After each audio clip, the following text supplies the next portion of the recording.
Okay, well, first of all, I'm delighted that everyone has shown up, and we welcome. Come on in.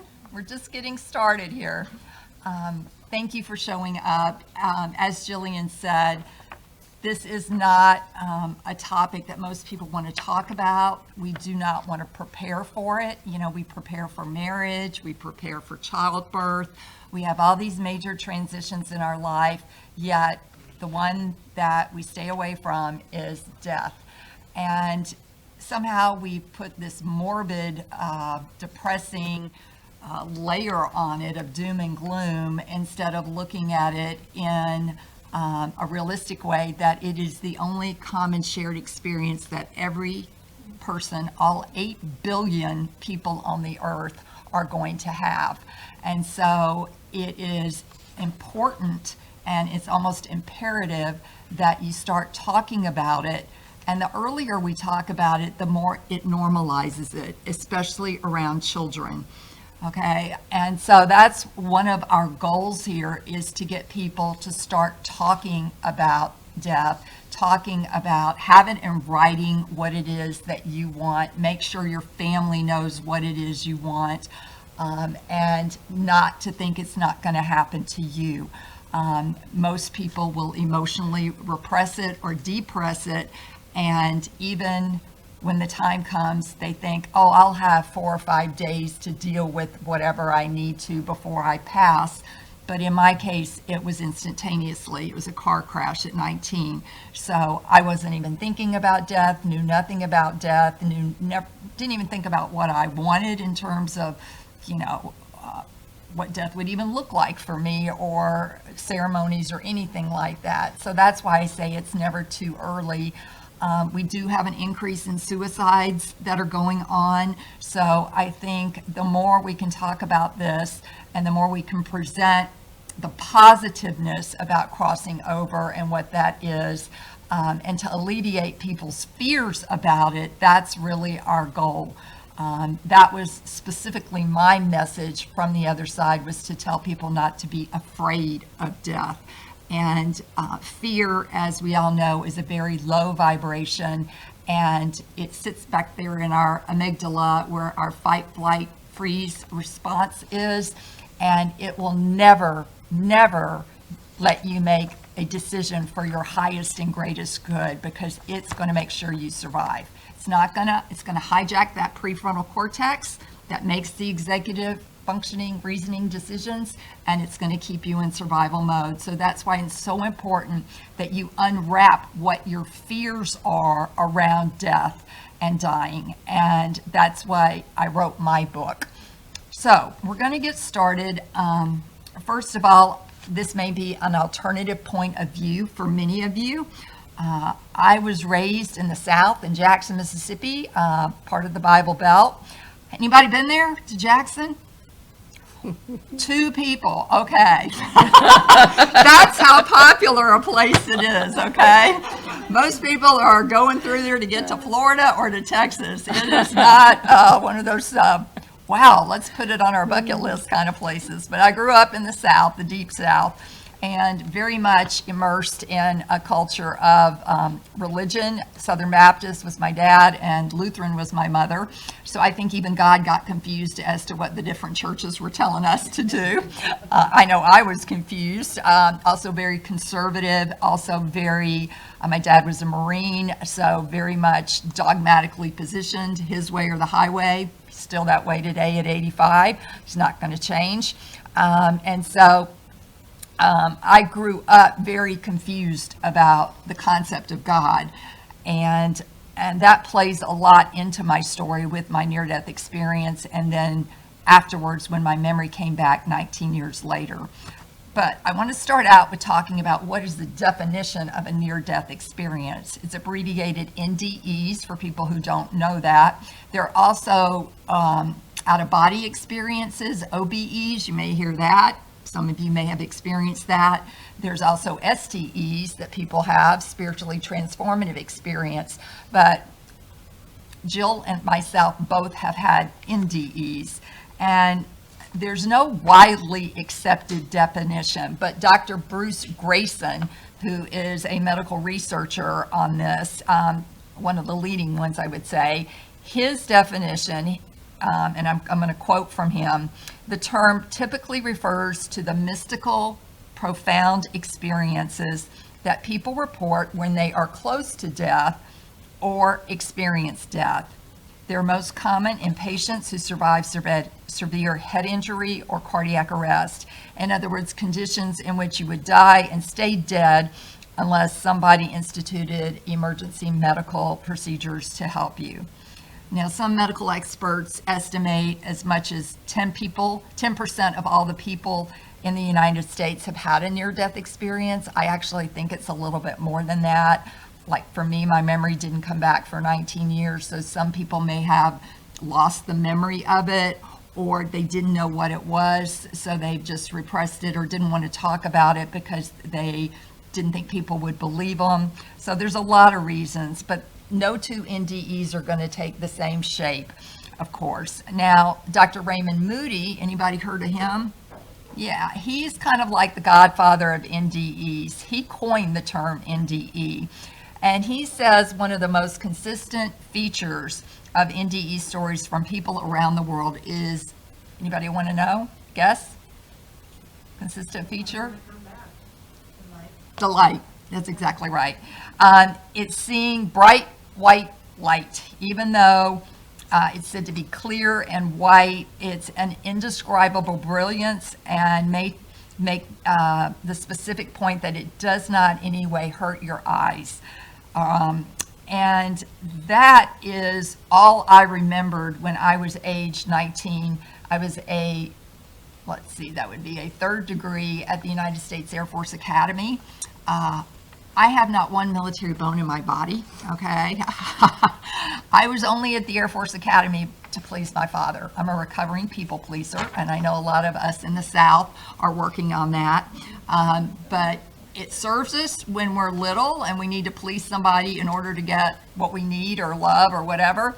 But when we become adults and we're still doing that, we pretzel ourselves into such shapes that we wind up unhappy, miserable, and unfulfilled because we're never going to make that person happy. And so I highly recommend, if you're still trying to please someone, you get in recovery with it, okay?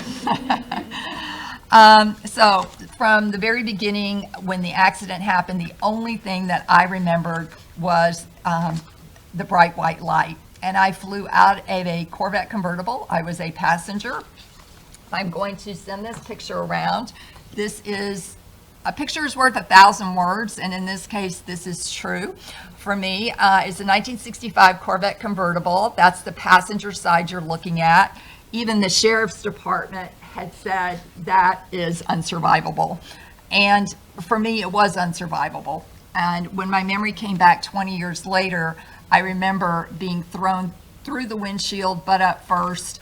I was put, you know how you're cool at age 19 and you put one foot on the dashboard and then you put the other one over it? First of all, are any nurses in here? Okay. Isn't that the first thing you tell people is do not sit like that in a car, right? That you're going to have really bad injuries if you do that? Okay, well, nobody told me that. And I cut this foot off and I cut up all in here. I had a 4th degree laceration between my anal and sphinx. I severed my right wrist, broke my pelvis on both sides.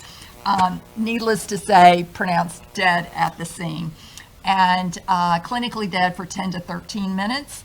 And when the EMT got there, he's one of my many angels, which I'll talk about later.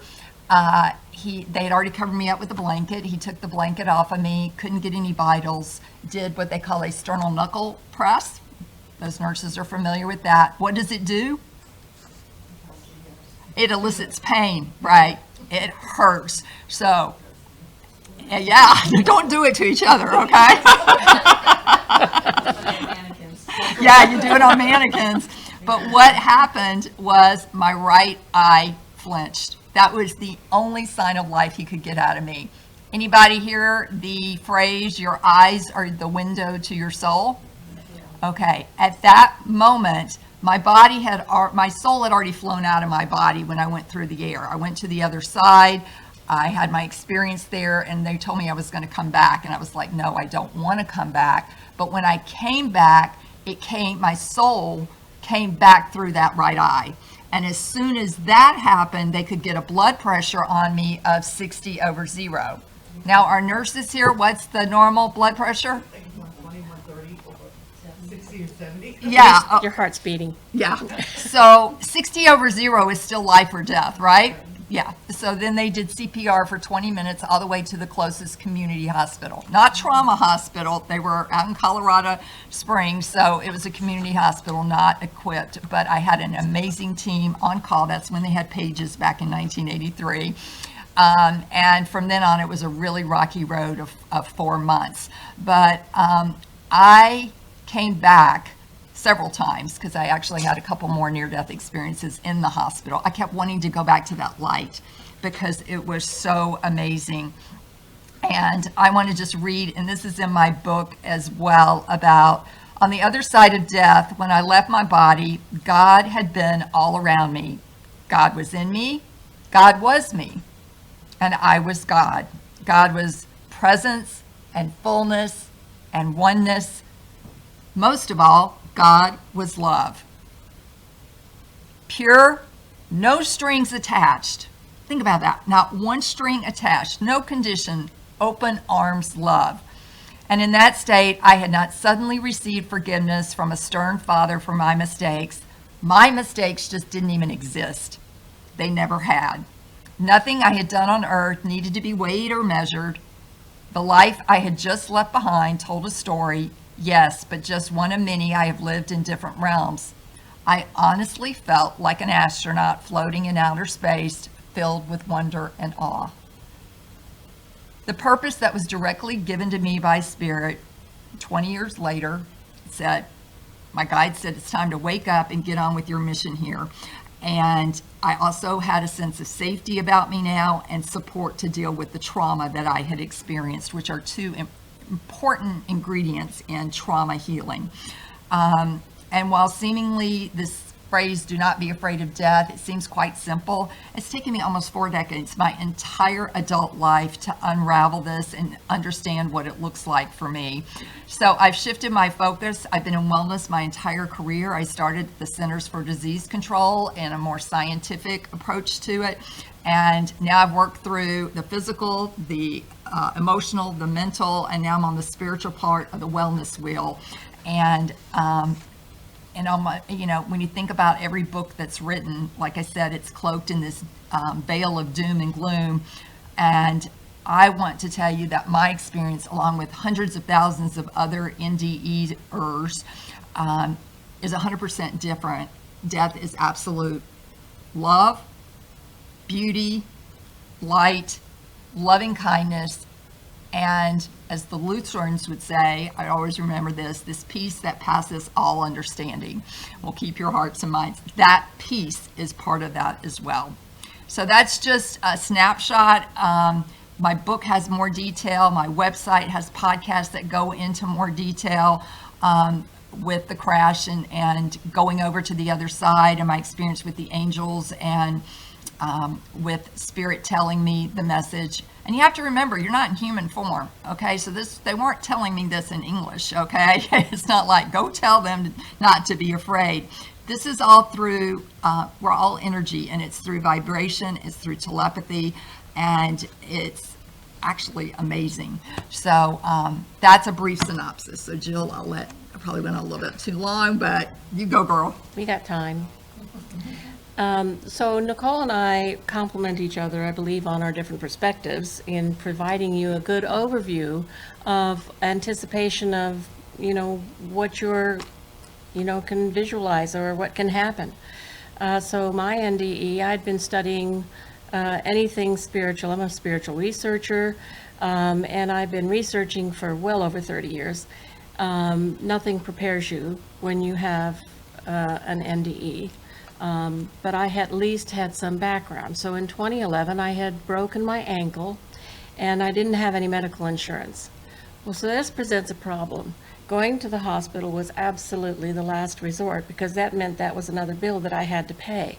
So somebody loaned me one of those big black boots that you put around your leg to give you support so that you can get around.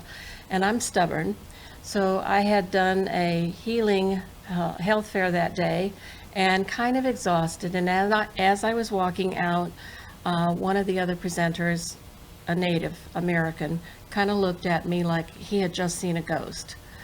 I managed to get down to my car, and I felt this very sharp pain in my chest. I managed to drive home and put myself on the couch and stayed there without moving for 24 hours because it just hurt to breathe, it hurt to move, it hurt to do anything. And I live alone, so I don't even remember putting a phone by me, or maybe could have done that to reach a phone. Finally called my son and said, "Can you come help me?" By the time they got me to the doctor's office, they put me straight in an ambulance and sent me to the hospital. I had a blood clot that went from my ankle up to the top of my thigh that migrated over into my right lung and had filled the entire right lung. They put me in a private room. Do you know what that does to a person who has no medical insurance? All you can see is dollar signs and hear the click of a register going cha-ching, cha-ching, and I'm, in bad straits. They send me down for a VQ scan for you nursey people. I couldn't pass that. They send me back upstairs, and you can see that the doctors and the nurses' faces are just kind of white with, oh my God. That night, I kept listening to the angels saying, "Don't you worry, things are going to be just fine, but you got to go back." And I go like, "I don't want to go back." She said the same thing. I got to go and be able to see a lot of the spiritual dimension. Now, I've been channeling and communicating with spirit for a very long time, but to really visit the other side and to see what's available for you, these are some of the things that I've documented in my book to try and take the fear out of dying, the fear that keeps you here when you're suffering and you're in pain. This is the mission that Nicole and I are on, is we want to eliminate the fear of dying. And we'll go from there. I think she's on board, and we're going to keep talking back and forth with you and giving you a little bit of insight about things. So I think that's your cue. Yeah. So why is this discussion needed? Why do we need to be talking about this? Just throw out an answer. Nobody does. What else? Life Right. is eternal, but Yeah. still we're in a physical form. Yeah. It's And gotta not everybody believes that, right? Very much so. Yes. Okay, so yeah, we all get it that death is a very heavy topic for most people. Like I said, we're a culture of death denial. We like to ship people away.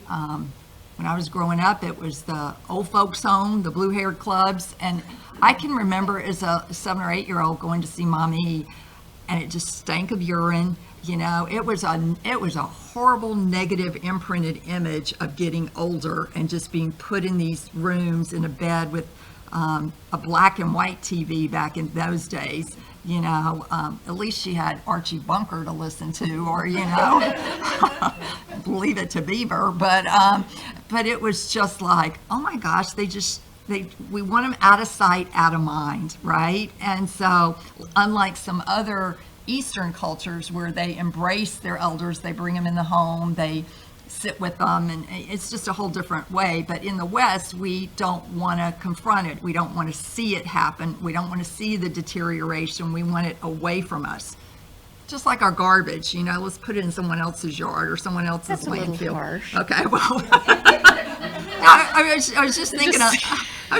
I lived in Hawaii, and they always wanted the landfill where the Hawaiians lived, out in Waianae. And that's where it always got put, because they didn't have the resources, the lobbyists, the political influence to get it put in Waikiki or somewhere like that. So they dump it on the poor people. And anyway, that's another story, but it just made me think about that. I never thought that I was going to die at 19. Nobody does. We think we're immoral at that age. And I wanted to say, if we could live with the knowledge present day that we are not guaranteed to live tomorrow, the next day, even this afternoon, it would change our relationship, perspective, vibration, mindfulness about how we live in the present moment. We would be kinder to others. We would be more loving, more understanding, more humane to Mother Earth and all sentient beings and to others. And I think it would give us a sense of purpose or make our life more meaningful if we lived with that knowledge that, oh my goodness, I could pass tomorrow. What would I need to say to this person today, or before I go to sleep, or the last time I talked to someone on the phone? So that is trying to say present mind, present tense, in the presence. It's not easy to do, but I think it's a lesson worth thinking about and trying to implement, because we don't ever know. Clearly, these mass shootings that have been going on, especially with kids, going back to Sandy Hook and even before that, these kids the parents never imagined these kids would not come home, and everything that's resulted as a result of that. So we don't ever know. And so trying to live with that awareness and presence. One of the things about my book is I really, really wanted to get into book clubs. And the reason for that is because then we can have discussions about death. People can talk about their fears. There's actually a fear checklist in the book. But I think when you have a book club, you all are familiar with each other, and it would bring a level of intimacy to the club that you had never experienced before, because everyone has had someone die in their life. And there have been people that I didn't even know had NDEs that when I started talking about mine said, I've had it too. So it gives them permission to share from the heart as well. So as many of you that are in book clubs, I highly recommend it. It's available at the library here and at Carteret County as well. It would be a great way to open up the discussion, to start preparation, go through Jill's workbook and tackle these things that we keep putting off. So that's what I think about why the discussion is needed. What about you? So I have been providing spiritual teachings for many, many years. One of the things that I tell you is that if you knew that everything that you did in your life mattered, would you change everything? Anything? If you knew that every day in your life was creating how you're going to experience your spiritual life, would you change anything?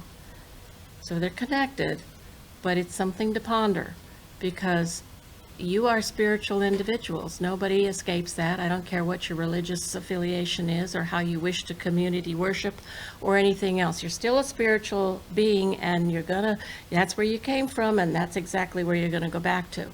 And how you do it with whatever knowledge you do is going to make a difference for you in how you want to experience the realm in which you're going to go back to. I'm going to talk about that a little bit later, so we're not going to take up a whole lot of time now.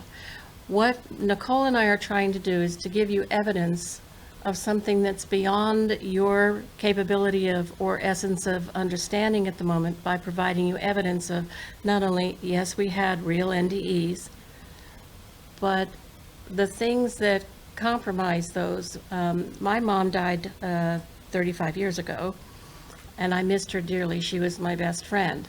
I didn't get to say goodbye to her. She died of an aneurysm. She was babysitting for me at that particular time, and I was woken up at 5 a.m. in the morning. I actually didn't need the phone call that came. I sat straight up in bed, looked at my husband at that time and said, we have to go. And he's dumbfounded, like, what do we have to do? And I said, Mom has gone and we have to go. I grieved over her 6 months, because I didn't know then what I know now, that they have come back and they have spoken to me. I mean, I can have conversations with those that have passed. My dad passed 9 years ago when I moved here to New Bern, and he'd fallen, and he was medevaced to Vidant, and I got to sit with him while he was at Vidant, and he's going, hey, How are you? Big smile on his face from here to here. Hey, I haven't seen you in forever. He's moving his arms and everything like that. He's out of body at this point. It's just hours before he made his transition. And anybody in nursing care, if you've sat by somebody's side like that, you know what that's like. They're not nuts. They're talking to somebody. And he's waving his arms and he says, hey, where's my cane? And who's got my scotch? I mean, these are wonderful conversations, and he knows that there are people about him that are still in the physical realm, because I'm not quite sure on this, because I don't know the physical properties or physics of dynamics in this, but I wonder if at this point, half of them aren't in the spiritual realm and half of them in the physical realm, so that they're seeing both avenues. Prior to his leaving, I had had a dream where his caretakers, he didn't grow up with his mother, but the people who caretaked came and they showed me, and I hadn't seen them in, a long, long time. And they showed up. And then, ironically, Spirit is so impeccable that the weekend before his passing, the family had a family reunion. So people came from Delaware and DC and South Carolina and Greensboro. I mean, they all gathered because it was just a family reunion. And while we were outside, there were owls, 2 of them, talking to each other, flying from tree to tree to tree. Now, if anybody knows anything about owls, you don't see them in the daylight. You hear them. And they are, by the Indian native traditions, harbingers of transition. Of course, we're oblivious at that time because we don't know that, there's anything imminent. My father was really a lucid gentleman and he had a sound mind. And 3 days later, he'd fallen and they airlifted him divided with a brain bleed. And that night he died. So you do get messages ahead of time. Maybe that individual knows that they're, going to transition. But these are more cases of evidence examples that you might think about something that correlates with someone that you've known or loved beforehand. Let me see, I think it's Nicole's turn. Okay. As I mentioned, my main message is to tell people not to be afraid of death, but I am also, having been raised or gone into nutrition and more into the science field, I like to see evidence, and the International Association of Near-Death Studies is one of the leading organizations on near-death research. And they have come up with 10 common lessons from NDEs, and I'm going to pass them out to you. I put them in my book as well because mine fold into them very well. But the first thing I want you to notice about them is every single one of them is positive. Okay? The first one is we do not die. Now, that's why I called my book You Are Deathless, because yes, our physical vessel is going to die, it's going to decay, but we all have energy bodies, and upon death, that energy body actually cracks from the top down and your soul is released. And that's what happened to me when I went through the windshield of the Corvette. Is when I got up in the air, I knew I could look down, I knew that I was going to die when I hit the ground. So I called out to God, God, please help me. And at that moment, an angel came down and picked me up and took me up to the other side. In the book, I call him Casper the Ghost, and last year he came to me, and it's my grandfather on my paternal side. And what's really interesting is the driver of that vehicle was a senior cadet who was drunk, an alcoholic, I later learned. And my grandfather, when he was here on Earth, was also an alcoholic. And he told me that he could see the pain that I was in at the Air Force Academy. He could see all the abuse that was going on. And in our family, failure was not an option. Quitting was not an option. So I was sticking it out and absolutely terrified and fearful the entire time I was there. And so I just wanted to get out. And the only way to not get out with a sense of shame was like a crash. I just wouldn't have, I wish it hadn't been that bad. But anyway, so the first one, I think we can all agree, is our soul goes on. In fact, our soul has many incarnations. This is not our only rodeo. And the second one is love is all that matters, and the source is all that, and the source of all that exists. You know, we hear this a lot. Love is all that matters. We can go back to John Lennon and his songs, and you know, people say this, Buddha, all of it, love, love, love. But when I went to the conference this year, the IAND conference, the major theme at the end of 5 days was on the other side, love and oneness. That is it. If you want to condense everything on the other side, that's what we're going to experience. And I think the source of all that exists, well, that's God to me, okay? And God is love, period, end of sentence. There's nowhere that God is not.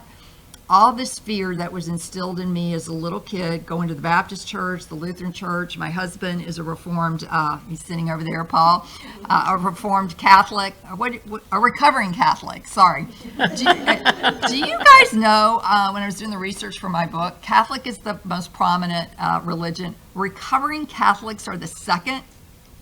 I did not know that. Okay, you guys have your own like numbers that say how many people are recovering Catholics. Okay, then you get into the Protestants, and you got the Southern Baptist up there pretty high, which are, they still won't allow women to be preachers. But I'm not going to get into that. But there's no fear. Okay, so the fear is man-made. And it is designed, when you think about being a little kid, we take things literally. And so when I was told if you disobeyed God, God was dual, he was good and he was bad. And if you had these rules and you didn't obey them, that the wrath of God was going to come on you, you were a sinner, you were bad, and you were going to a place called hell. And scared the wee-wee out of all of us, okay? And so we didn't want to be eternally separated from our families. So we all tried to be these good people. And unfortunately, that fear starts running your system, your sympathetic system. And you don't realize until you get much older how destructive that really is, because you're not going to make decisions out of clarity when you're stuck in fear. And you're not going to make them for your highest and greatest good when you're stuck in a fear loop. So I had to unravel my whole concept of God once my memory came back of going to the other side. And it has taken me a good 10 to 15 years to do that. It has not been an easy process because my family is still very much entrenched and believes the Southern Baptist and the Lutheran religious teachings, and the same about Jesus and all of that. They don't believe my story. You know, so it's been very hard to trust. And I was told by Spirit, you didn't come back for your family. This is not about them. This is about getting the message to other people. So love is the source of all that exists. God is love. God is not fear. Any organization that tries to make God out to be fear is man-made, and they have an agenda to try to control you.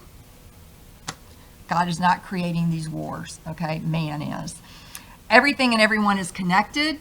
Okay, if we can all agree that we're all energy, then all of our energies are connected. That's how we're one collective consciousness. And what we need to remember is we're all connected to Mother Earth. So anything that we do that damages Mother Earth is going to come back on us. The same with all sentient beings, all animals and things like that, and other humans.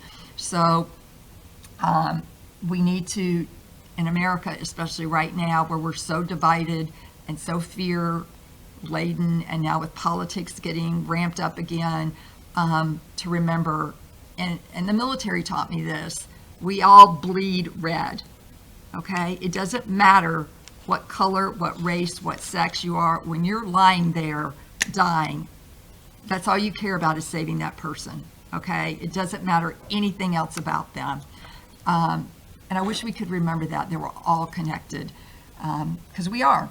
The fourth one, loving ourselves and others is the most important thing we can do. That's a lifetime journey, I think, for most of us to really peel back and really to love ourselves. Not just do nice things for ourselves, but to quit judging ourselves, to, even when we make a mistake, say, that's okay, I still love me anyway. You know, it has to start within with yourself. The fifth one is we are more than our physical bodies and brains. I think most of us know that. We're spirit, we're soul, and that's actually what goes on. But we spend 75 to 85% of our life here on earth worried about our body and our minds, not really giving a lot of that emphasis to the spiritual realm, our relationship with our soul, spirit, the angelic realm, what all that's about. Six, we are not alone. Isn't that a relief to know? I know a lot of people during COVID were really worried that people were dying alone. Yes, they may not have had a human person there present, but you are never alone. All of us have at least one guardian angel, and there are thousands of angels and spirit guides and deceased loved ones and ascended masters on the other side that are always there for us. We have to remember to ask for help. We live with free will. Okay, so we have to ask them for help and say, and it can be just as simple as, angels, please help me with a parking space. And you know what? They are going to do that. But we forget and we take it on ourselves that, oh, we have to do everything. We can't ask for help, or we have to wait for a big crisis in order to ask for help. No, they want us to develop that relationship with them now and get in the habit of asking them. They will interfere when it's a life and death situation, such as mine. That angel just came down, James did, to help me. We are not judged, okay? That goes against almost every Protestant teaching, I think, that there is. Isn't that refreshing to know on the other side we're not going to be judged, okay? We judge ourselves probably the hardest, okay? If we could turn that around and instead of judging ourselves, love ourselves. Take that word should out of your vocabulary. Just cut it right out. Should is a very shaming word with a very low vibration. And every time you say to someone, you should have done this, or Jill, you should have done that, you're shaming that person, you're putting them down, and it's not uplifting them or you. So if you find yourself saying that to your children, your grandchildren, yourself, cut it out. Stop that word from coming out. I mean, become aware of how much you're saying that word and just delete it from your vocabulary. You have the power to do that. The other thing about being judged, on the other side, there is not a bad person or a good person. Bad and good are earthly terms that we came up with in order to evaluate ourselves and others. When you get to the other side, it's not going to be you're a good person, you're a bad person. I have to interject. You go right ahead. There are dimensional levels that denote one's ability to live a life in grace and ease versus one in destruction and despair. So we can't all categorize everybody, in this one lump of it's all forgiven, which it is, but there are dimensional shifts. So those who have created mayhem in this life probably aren't going to be able to communicate with the person who has devoted their lives to saving someone else's. Your turn. No, that's you. You want to keep going? Okay, I'll keep going. Okay. Did you want to do that? No, yeah, okay. Yeah. So that's about being judged. And so if there's no bad on the other side, then there's not going to be judgment. Does that make sense? Okay. Our truths, I got to get my glasses on. Can you hear a little bit more about what you were saying, though, in terms of those levels? Because we know there are people who are destructive, who have caused a lot of damage Right. here in this life. Yes. These are people who do not understand their connectivity to a conscious oneness. These are people who they may be new souls that are still on a very preliminary journey, they got to come back and do this over. I got to tell you, I have no intention of coming back and doing this over. And that's part of the other creed that NDEs probably have. We have a mission and a purpose that is to educate and to probably provide information that is probably going to be helpful and navigational for you in this physical life. You don't need it in the spiritual realm, but you definitely do in this realm. They can't activate, they can't engage with you when you transition. And by the way, the higher vibrational nuance that you carry in this life, you're insulated from ever encountering this type of an individual in this life. Did that answer your question sufficiently? The whole thing?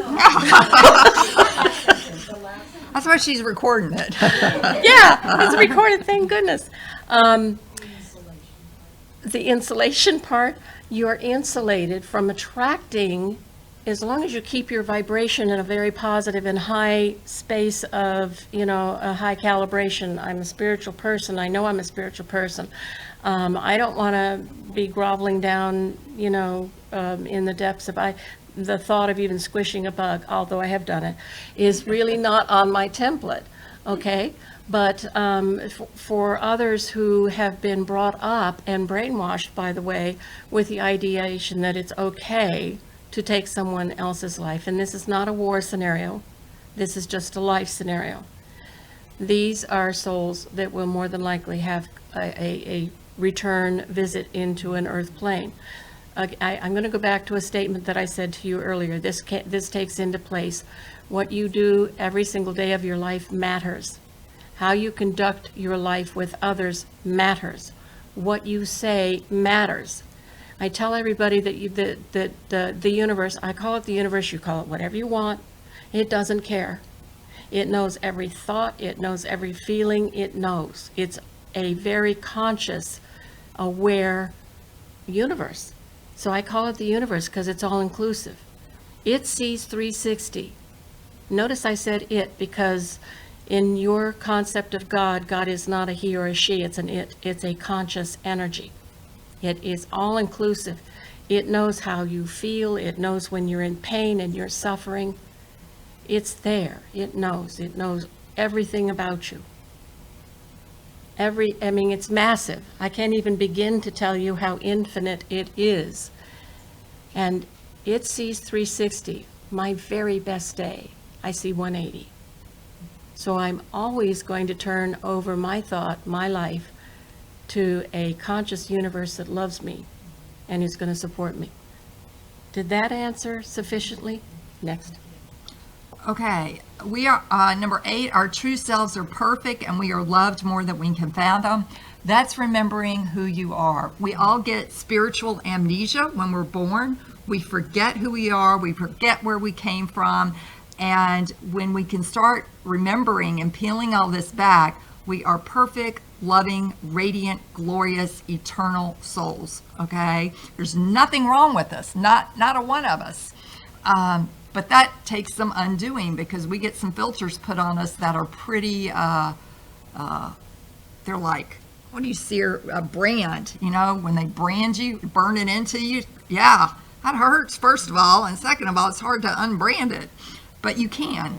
Number 9, we will see loved ones and others when we return home. Okay, so that is a comfort for a lot of people to see their deceased loved ones.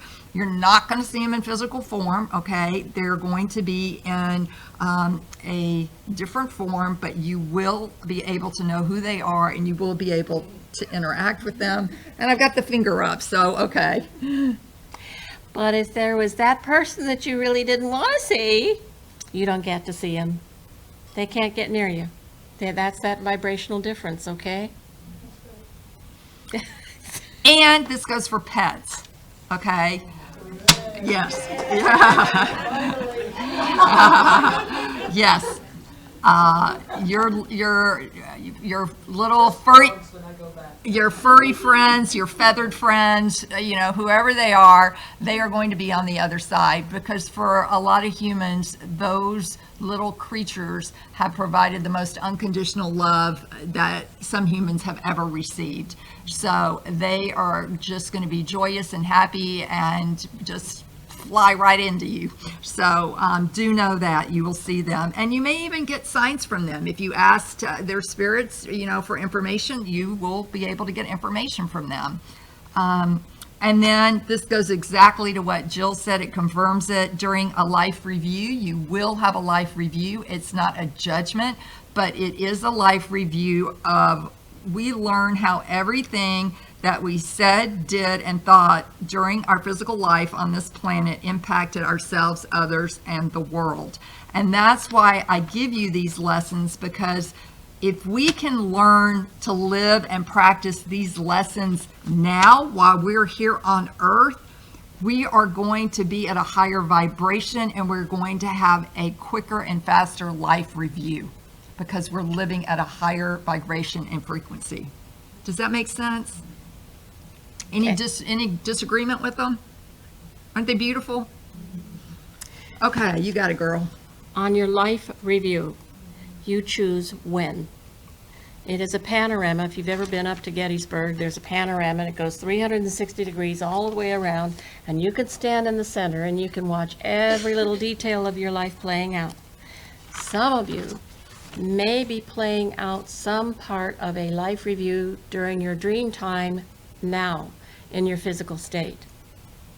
Some of you may be reviewing opportunities, the chance person that just appears that you go, oh no, I don't want to have anything to do with that person. And there they are. I mean, it's a reconciliation.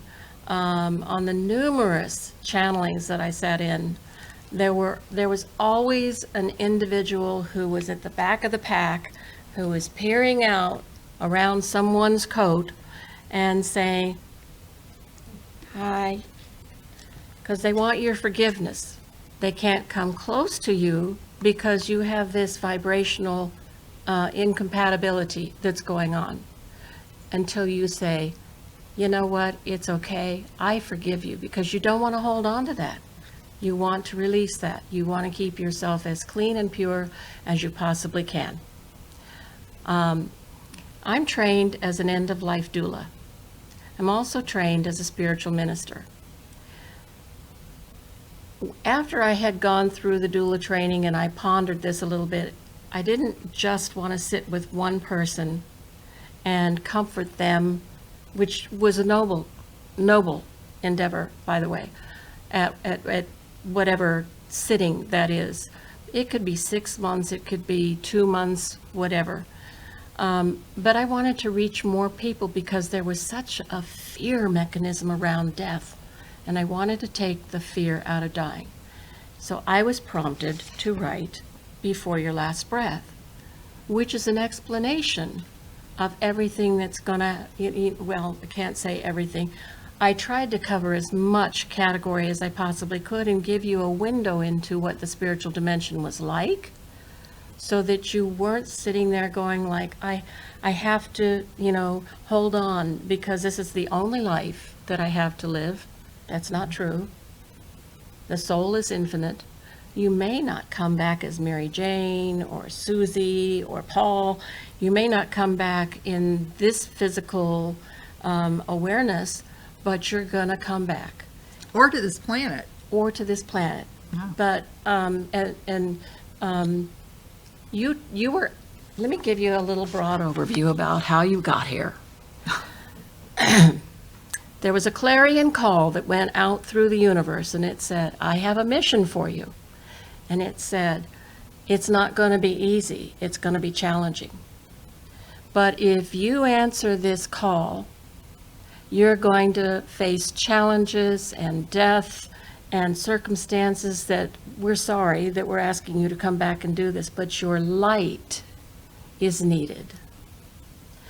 Because your footsteps are going to make the difference that is going to teleport this earth plane into a higher dimensional reality. And y'all said yes. Every single one of you said, yes, I'll come. Because God asked you to come and be here to be the light that would help transform the planet. And it's not easy. For those who create the mayhem, they're the ones that are coming back. They have to endure another similar earth plane life someplace. And I don't want to get too depth in here, but there are like two earths.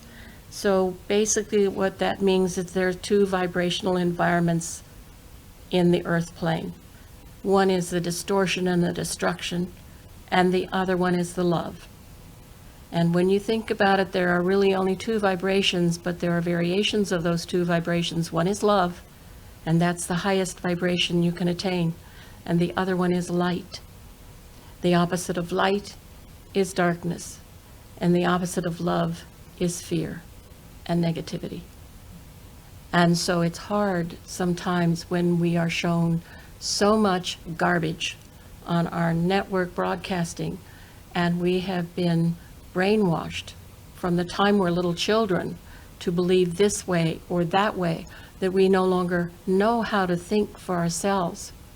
But when you really understand who you are and where you're going, you can put all of the drama aside and now learn how to make conscious choices. Yes. I just want to ask something, but I want you to be able to finish. Okay, well, if you can hold your questions to the end, we do plan on answering. Actually, it's not a question. It was, when I went to hear Raymond Moody's speak, Mhm. like about 20 years ago, something that was life-changing for me was when he talked about that kind of panorama at the end that everyone would take and everybody experiencing these NDEs, that I would feel those moments You will. from the perspective of what I had dished out to the world. That's exactly right. Okay. And I'm telling you, that was life-changing. So- What I'm dishing out is what I'm actually starting to experience from it, and I'm thinking, wow, so it was never somebody else's judgment. It was my No, own it's your own judgment. experience. So the discussion is about the life review that you conduct on your own. That's like this cyclorama circle, 360 degrees. You take it because you want to resolve any conflict that you have created during this life. And everyone, you get to feel the emotion that you went through, all of the elation and all of the sadness and all of the hurt and the pain that you caused. You got to resolve it all. You get to impart with you all of the good stuff, but you've got to make peace with the not so good stuff. And by the way, we've all been there. I'm not the person today that I was when, I was 20 years old. I did some foolish things. If anybody's going to tell me they didn't do foolish things, you ain't on this planet. But we're evolving, and now I want to take you to the next dimension to help you understand what the process is, where you're going, and how to get there in the very best possible manner. That's the goal between what Nicole and I are trying to present to you in a loving, loving way. I also want to show you something else. There are in town, there is an active doula group. If you want to know how to get in touch with them, I'm sure if you go to the hospice people, that they can connect you. Hospice usually steps in, can for a longer period of time, but usually steps in at 6 months.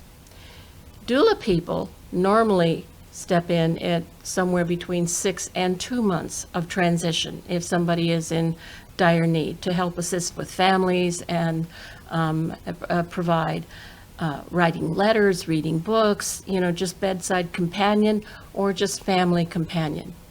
There are a couple of new services in town, and I've got brochures in the back.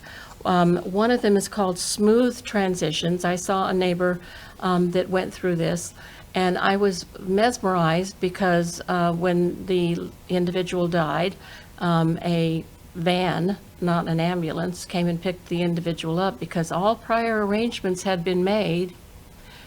Within 2 hours, a moving van showed up, took all of the furniture wherever that was supposed to go, and now the house waits in probate for all of the rest of the negotiations to get underway before the house is put up on the market.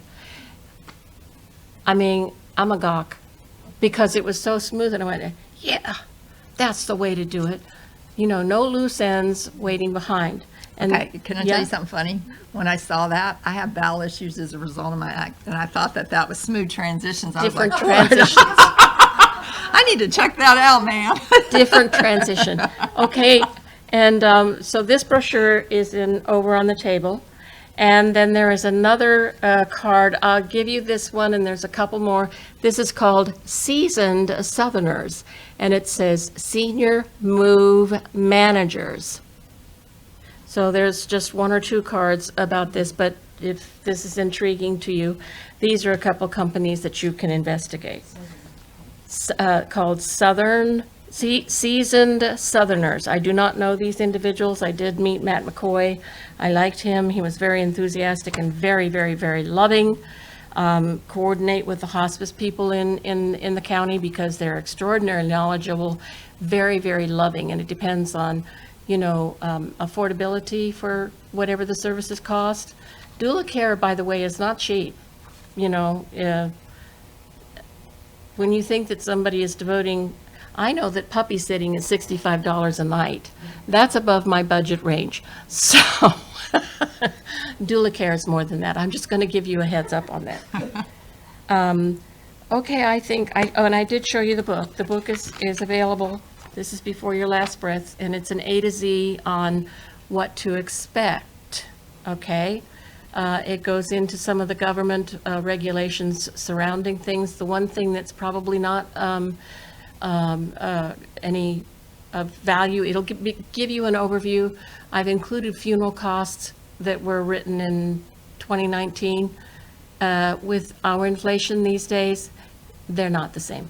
So we'll talk about this a little bit more. You're up. Well, why don't we go into just preparing before end of life? We can. You want to do that? Yeah, let's just start talking about. We don't want to leave anything out because we got individual. Okay. Starting with the will and all that. I do want to say something that there's too often there's a stigma about living life longer. And I know because I've sat with an awful lot of people who are in transition and gotten into doulas, unfortunately, sometimes can get into a fray between what all family members want and what the person who's in transition wants. And this can create family ruffles. It certainly did in mine. So I speak from experience when I say this, that, even though our estate was 50-50, how it was handled was very poor. I felt left out, and I got kind of angry over that. And why couldn't my dad have seen my side of the story, kind of thing? So pre-planning does an awful lot to alleviate all of these concerns, because the person, it's like planning a wedding. Everybody else in the party doesn't matter but the bride. I know we're beyond that, but I mean, seriously, it's your funeral. What do you want? What do you want people to know about you? Leave a legacy if you want, or just go into oblivion. The universe knows. You'll eventually meet everybody on the other side anyway. But if you are interested in taking a part in your own funeral, you can have a party, a wake, whatever, start planning, I mean, if you You really can have a before party. if you It's a think, good idea. I never thought about this, but if you look at the word funeral, the first three letters spell the word Fun. what? Fun. Okay. Have you been to many funerals that are fun? We can change that. Yeah, so I can't emphasize enough the importance of pre-planning. This is why I wrote this wonderful little workbook that came with the book. It's separate, but in it, it has a place for you to document emergency numbers and passwords, and where you can record all of those people that constantly want your money every single month. It has a section where you can put in all of your friends' contact, because if your family's like mine, they don't want to know anything. I'm either going to live forever or I'm going to die next week, And so they have no clue. They don't live here. They don't want me to talk about it. I'm a Fruit Loop anyway, so it doesn't matter to them. Okay, so document, and here's a one-stop shopping. Now I'm going to give you some caveats. You fellas, you're so smart, you put everything on your phone. I am a techno dummy. There is nothing technical in this brain, so I want it written down. And I want to put it in a safe place where it's all recorded, where only that person that I decree can have this. I actually put it in my son's mitt before he left, and I said, here, and he says, oh, Mom, I don't want that. He lives 7 hours away. He has no clue what's in my house. He has no clue who I hang out with, who to contact, or anything else. If you want him to know, you need a workbook. Just saying. Okay, another couple of important things. In the book, I have listed many different government agencies who are there to help you, but things you need to know. Let me make sure that I've got all of these things documented. The important one, DNR. You nurses, you know all about a DNR. I am a real independent bird, and I don't want to be put on a resuscitator. I don't want to go to a nursing home. I'm going to kick and scream the whole way. You know, I am one of these people, I'm already researching dignity, death with dignity. By the way, North Carolina is investigating this. Yay! Because there are 13 states that do this, but you have to be a resident of that state, with the exception of New Jersey, I believe, and which? Oregon? Is that the other one? Oregon. Oregon and New Jersey. Yeah. You can ask to go to New Jersey or Oregon and have medically assisted death. And recently named. Maybe, and North Carolina might be on this list. Vermont? Vermont also? Okay. Not yet.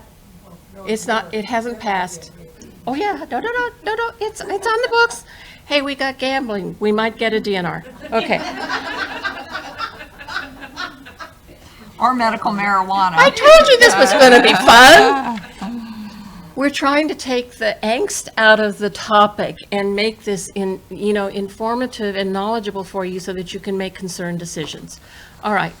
DNR, do not resuscitate. There are many other variations for it. If you have a sudden medical malady that hits you, and all of a sudden you're either in a coma or they put you on life support, you probably know a whole lot more about that.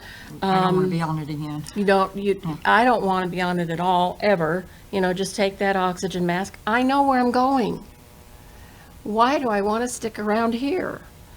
We got expensive living conditions, the food's going up, we got, mayhem just across the street. We're not living very harmoniously with one another, and I know what's on the other side. And so, if I get the window to go, and there are those, I want to go. We've had this discussion with folks frequently, like, is it time yet? I have no fear about dying. I really don't want to be drowned, but I'm spontaneously combusting, just for anyone that wants to know. I'm just going to.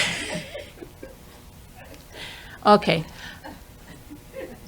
All practicality aside, if you want a DNR, that has to be registered with your primary care physician or the physician who's taking care of you. It's a complicated little form. It looks something like this. I'll put it out in the back and you can look at that. And nobody can get a DNR without registering it with your medical practitioner, okay?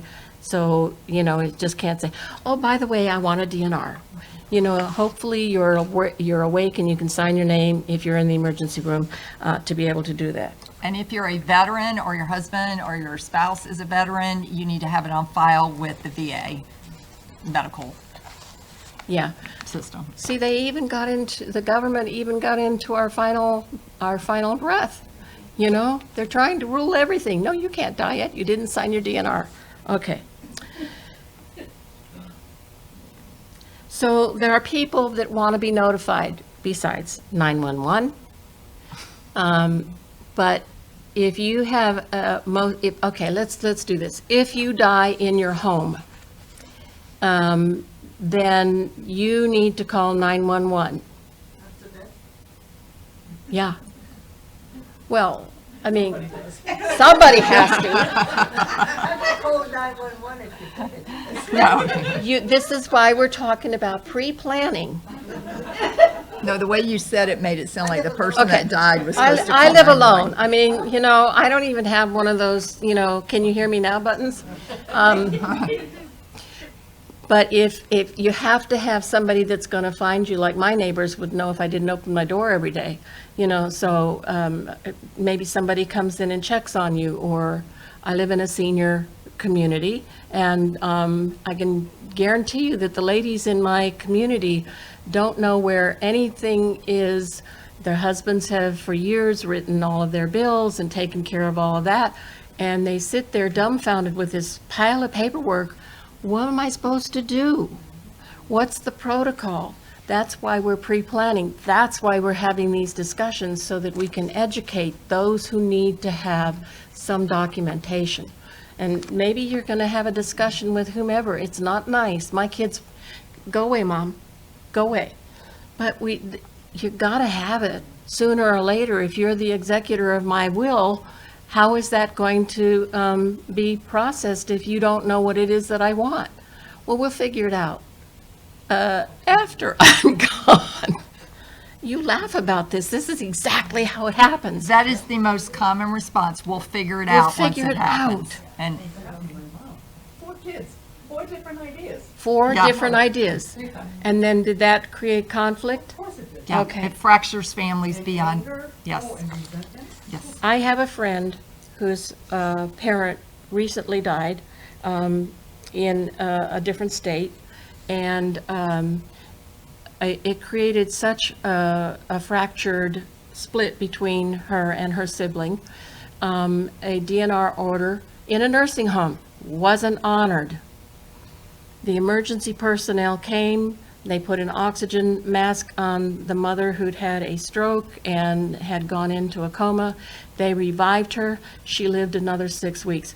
Now, I don't want to sound like I'm some morbid, uncompassionate individual, but do you know how much 6 weeks costs in a nursing home? This is big business, guys. I don't mean to debase it to that, but I mean, funeral costs and everything else. The average cost of a casket, viewing, and funeral service is $5,700. It's less for a cremation. A lot less, by the way. But yeah, I know, this is daunting, isn't it?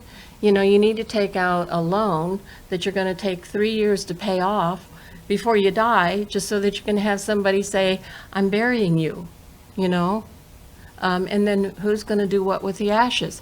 You got to have a plan. You got to think this through. These are the topics that I'm trying to present to you. We're trying to present to you to legitimize it, not to just by taking the fear out of it, but the practicality of, what do I do? Document your assets. That's every single bill you've got, the contact number, the name of the person to contact, the passwords that it's going to require for them to get into your checking account. Somebody's got to be the executor. Somebody's going to have a power of attorney. You can hire a power of attorney and they can act on your behalf. And then all of this is taken care of, like, so-and-so, wants the cat to be donated to, SPCA or my neighbor down the street or whatever. Be specific on all of this stuff. This is how you wish your legacy to be continued. What am I leaving out? I mean, there's so much here. Okay, these are just to give you an idea. Social Security and Medicare, Motor Vehicle Office, IRS. Oh, for God, please do not forget the IRS. Passport Office, because you don't want anybody to be using your identity after you're gone. God help the person that uses my identity after I'm gone. Seriously. Voter registration, we don't want anybody using your vote. Veterans benefits, okay. Living wills, okay. it's important to have a living will. Types of healthcare directives, mental health, do not resuscitate, physician orders. They don't like to talk to you about this either, by the way. How to write a living will. There are people who will help you do this. If you don't know, we'll put you in touch with people. Please get in touch with us. And oh, by the way, we're available to do private talks with individuals. We'll go to, I have a group from Oriental here. We'll go to Oriental if you have a group that wants to meet. We'll be happy to come and talk to that group as well. And I think, Molly, maybe after or the end of February or something like that, we'll come back and do this. We'll talk to the congregation here. So it's knowing what your advanced directives are and what the state of North Carolina's directives are, the people that you have to notify, and they're very strict on how you've got to do this, the protocols. They just, they don't want to leave you alone. That list is in your book, or is it something you can get hold of? You can, this is on the North Carolina government website on death. They even talk about it. Or what you have to do? You just got to go online. North Carolina? Just go type NC State death, Okay. and you'll get all of that. What I wanted to tell you was, I had it all done in New Hampshire, and then when we moved down here, we had to do it all over. Oh, yeah. Oh, yeah. You have to do it. Be educated on what your choices are, whether you want power of attorney, whether you want an executor or somebody for your wishes to be upheld. Put it in writing, because if you tell Sammy, and Sammy didn't bother to tell Susie, and you have two different varieties working, then you got, but Mom said, no, this is what Dad is supposed to do. This is what Mom's supposed to do. Somebody else takes the lead because their agenda is more important to them than it is to you. You started out and you said, what was the phrase about learning how to not be a people pleaser when Yeah, it came to what your recovering, personal desires were? So there. You already did the John Lennon. And I No, told we him about, didn't. I didn't talk about John. do you want to start there? We're not Yeah. done. Well, Well, we have to yeah, wrap this up. I think we can wrap it up now. Okay. I will just say, John Lennon is one of my favorite musicians, and I love his song Imagine, and one of the things he always said about death was he never feared it. He said, I just see it as I got out of one car and I just get into another car. And he just made it real simple and just like, okay, I'm just, out of my Rolls Royce into my Mercedes, it's not that big. And from my experience, at my moment of death, it happened instantaneously and I was in a different world. There's no pain whatsoever in the transition. And it's all love, light, and beauty. And so we don't need to fear any kind of pain. The pain is maybe in the dying process, if your illness, whatever it is not being controlled with pain meds or whatever, that's where it can get the pain and suffering, to a really intolerable. Yes, ma'am. Last time I heard you speak to Lynch and Seraphim, I wondered if you would go back and just share a little bit about that. Yeah, so angels is what she's talking about. And what I experienced on the other side, one of the first things was I could hear these two beings, and they were angels, talking, and they were having a conversation, and they said that we, meaning us humans on Earth, need to ask them for help. And that they're willing to do it, and their guides up there, and there's just this whole host of help on the other side, willing, wanting, and ready and able to help us, but we have to initiate the asking. And so I started doing that back when I lived in Hawaii, and I wanted to know, we all have at least one guardian angel. Some of us have two, some of us have more angels, just like when you think about the archangels, each archangel has a specific function, okay? Gabriel is communication, Raphael is health, Michael, they all have a different area that they're an expert in. The same with angels when we call them in. They will come in and help us with a certain area in our life, and once that area is resolved, they will leave, and another angel may come in for another area, okay? So what I have done in my relationship with the angels, I started really simple, and I just said, you know, the parking spaces. I wanted something that would show me evidence that they were listening to me, and that showed up, okay? And then it would be like, and I say, you know, before I do a podcast or before I do a presentation, angels, please help me to say whatever it is that I need to with discernment and clarity for the audience that's there. Thank you for the opportunity to be of service, you know, so that I have their help and their support. And when I ask for their names, you have to be patient sometimes, and you have to be open that they may come in with symbols, signs, words, beings that you may not think are them trying to get your attention, but it really is. And so I was walking the beach in Hawaii one day, and I asked my angels a couple of days before, you know, who is my guardian angel? I would love to know her name. And then I'm walking the beach, and I just hear this, I'm Seraphim, and I'm just like, now that is not a name that just comes, that's not in the last 50 decades, that has not been in the top 10 baby names, okay? So Seraphim is like, whoa, okay. And then a rainbow appeared, okay, over Kailua beach. And I thought, that's it. I just knew it, you know? And then my angel James came in. That's my grandfather from the other side. And he told me he would be with me to protect me until I pass away. And that anytime I was going to try to leave, he would be there to bring me back because I have a mission and a purpose.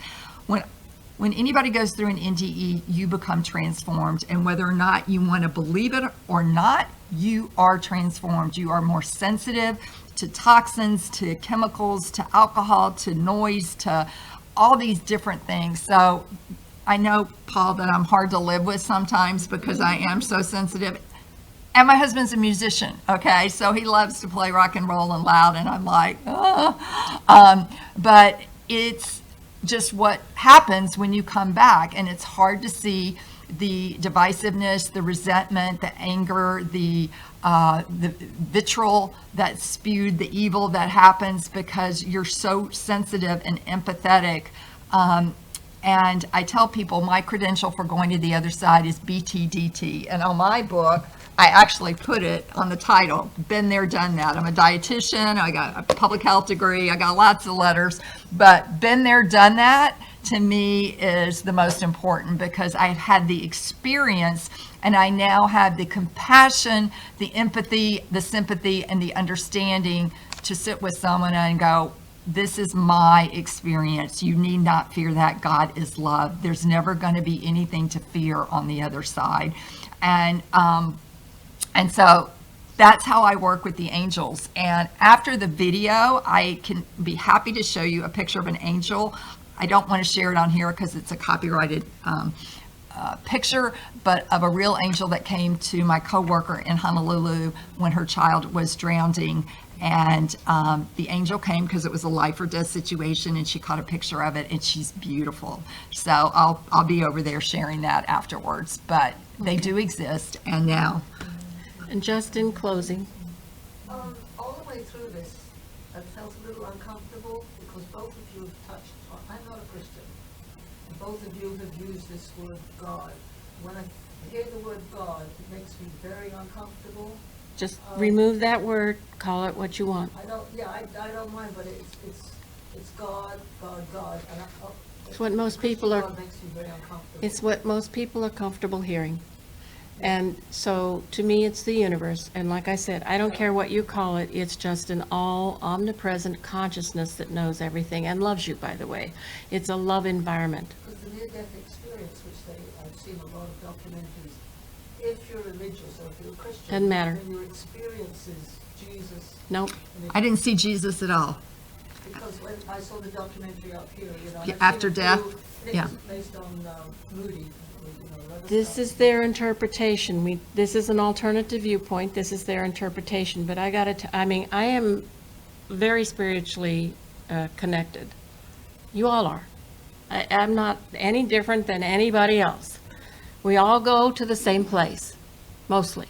Different dimensions, same place. Okay?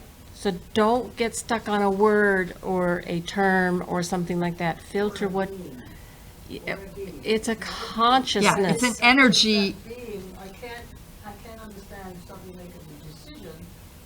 It's a consciousness. It's an energy. An it's a- intelligent, you live One in other it. thing, I've got another quick thing, I'm not a skeptic, don't me, but a lot of people come up with, if you take the oxygen out of a person, they will get the same experience. And that's that's interesting to hear that. No, Because I've always, Because if you look at people who have had near-death experiences, and those who have been close to dying but have not experienced it, you don't get the same. don't get that light. Yeah, well, and it's, get some people flashy. don't experience the light. Some people don't experience the light. But, I mean, you can't miss it when you have it. And it's not something that a physical body necessarily experiences. So many different experiences, you all end up pretty much in the same area. I mean, the universe is vast. It's infinite. I want to leave you with these couple of thoughts before we close, and I think we did pretty good. We're available for questions afterwards, but we'll let those of you who, need to get going, go.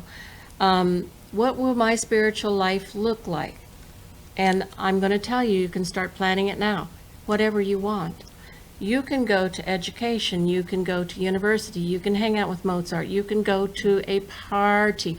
Oh my God, the party's over there. Woo! It's fun. If you're a sports person, by the way, you don't go over there and you're not 90 crawling around. You're 30-something and, oh, let me see, I want to go golf today. Or, no, I'm kayaking. Anything you want, you can create and you can go and do. It's massive.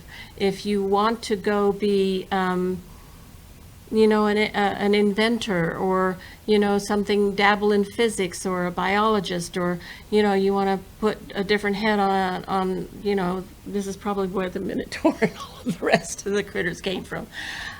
You get to go and play. It's an atmosphere where anything is possible, but it's certainly not dead. If you need time to recuperate from a very difficult life, you will be surrounded in the most loving arms. You will greet the people that you have lost there, and they'll go, hey, haven't seen you in a while. What do you want to do today? You can go and create clothes. You can blow glass. I don't know. You can be as creative as you want to, because as above, so below. All right. Here's Except you will not have a physical body and you will not be eating food, so don't be thinking that you're going to be But you eating. can appear in a physical body if you want to. Okay, so that doesn't, you can have fun with it. You can go and haunt.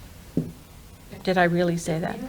Or visit those that are still left behind. I told my kids, don't piss me off, I'm going to come haunt you. Okay. I mean, really. Will you recognize those people that you... Oh, yes, absolutely.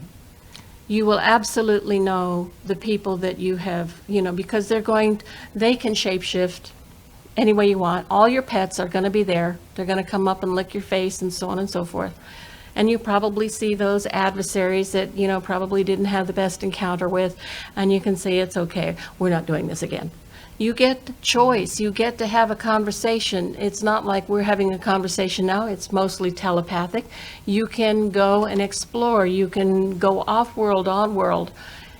It's a big infinite. galaxy. It's a big galaxy, and so go play. It's not, I'm going to go into this deep hole in oblivion and never come out again. Oh, God help them. If they try and do that, I'm digging my way out. Okay, now, the last wind is the wind of transition. You call it death. This is what I can tell you about it. At the moment of transition, when your heart stops and you take your last breath, we're there. All of the angels from the great central sun are there, and they kindle a light that puts you at peace. It's a peace so great that fear cannot exist. In a fraction of a second, you know it's okay.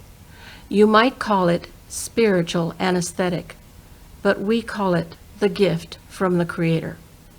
So the wind of transition from our standpoint, a quantum standpoint, is beautiful.